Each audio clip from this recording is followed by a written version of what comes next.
Thank you, Mr Speaker. To the Minister for Social Development and Employment, how many people were recorded as looking for work in the latest Household Labour Force survey, and what was the figure in December 2008? The Honourable Paula Bennett. Mr Speaker, the number of people unemployed according to the Household Labour Force survey in the December quarter 2008 was 106,000. In December 2010, that number was 158,000. Jacinda Ardern. Supplementary to the Minister. Does she stand by her comment that, quote, slow recovery fits the government's focus on the economy, close quote, in her statement announcing the latest increase in benefit numbers?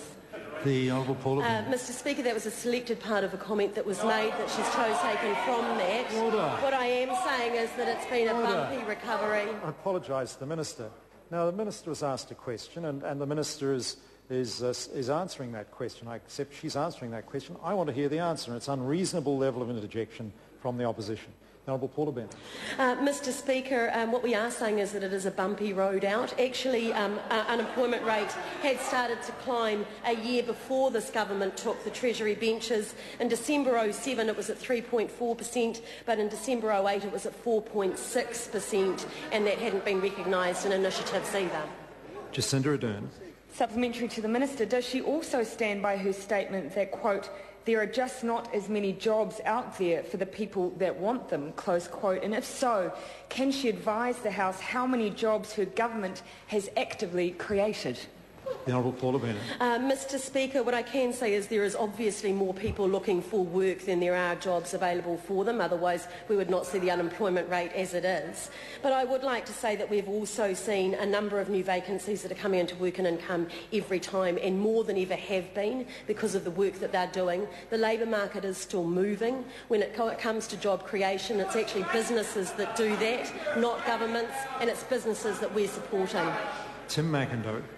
Supplementary question to the Minister. How many New Zealanders have found jobs despite these harsh economic conditions? The Honourable Paula Bennett. Mr Speaker, thanks to the awesome efforts of Work and Income, I can report that more than 136,000 people cancelled their benefits because they had found work in the past 2 years. 113,000 new vacancies had come into Work and Income. They also have increased the triage rates of people actually not going on benefits. Waiting times have been reduced. Their work has been pretty awesome. Jacinda Ardern. Supplementary to the Minister, what percentage of 15 to 19-year-olds were recorded as looking for work in the latest Household Labour Force survey? The Honourable Paula Bennett. Mr Speaker, I'm sorry, I can't remember that number completely off the top of my head. I've got youth unemployment fell, though, from 18.4% to 16.8% for the year 2010. Jacinda Ardern. To the Minister, does she believe youth unemployment in New Zealand is unacceptably high at 25% for 15 to 19-year-olds? If so, can she share with the House any new initiatives she is developing to address youth unemployment when, in spite of job ops, 1 in 4 school leavers are leaving unemployed?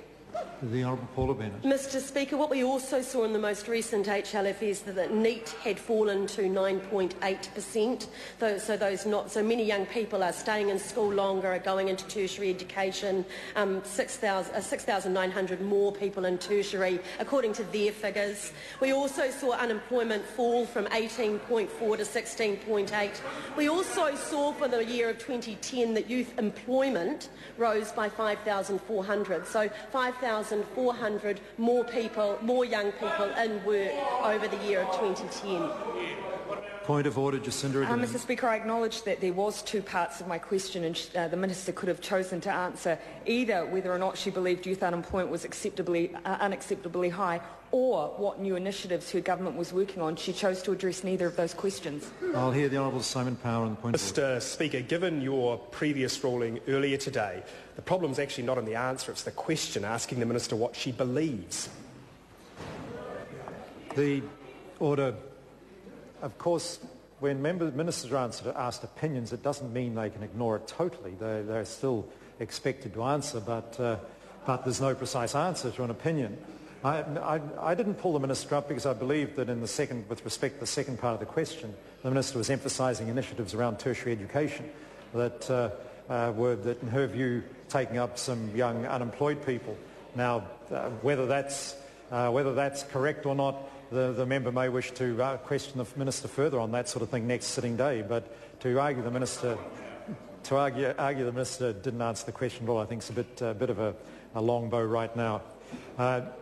Point of order, Jacinda Ardern. Mr. Speaker, just to clarify that when asking about initiatives, I asked about any new initiatives the government was working on to address the new statistics around youth unemployment. So that the House can make progress, I invite the Minister to identify any new initiatives that may be focused on reducing youth unemployment. Because that was the question I accept was, does the Minister consider the youth unemployment level unacceptably high, and what new initiatives? So I would invite the Minister to comment on that, please.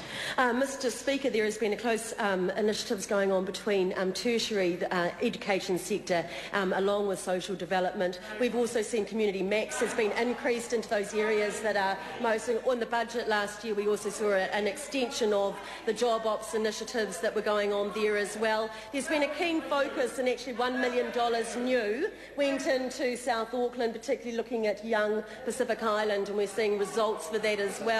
But the results do speak for themselves, Mr. Speaker. As I said, youth employment rose by 5,400 people last year. I thank the Minister, and the House now comes to questions to members. The first question one stands the